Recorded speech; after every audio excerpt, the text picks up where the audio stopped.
Next long enclosure on the left is our cheetah run. Here we have one male named Steve.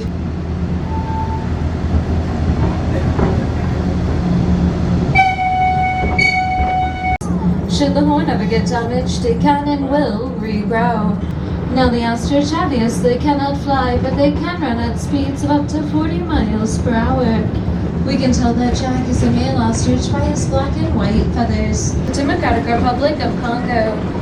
Despite the stripings on its legs makes it look like a zebra, it is actually the only living relative of the giraffe. We have one male, and his name is Camacho. Donated to our zoo back in 1997 by the late Michael Jackson. We've had a grand total of 43 giraffes born here at Jacksonville Zoo.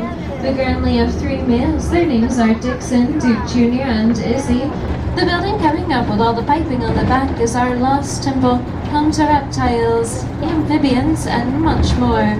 As we approach Trout River Station, please remain seated, keeping your hands and especially your feet inside until it is deemed safe to exit the train.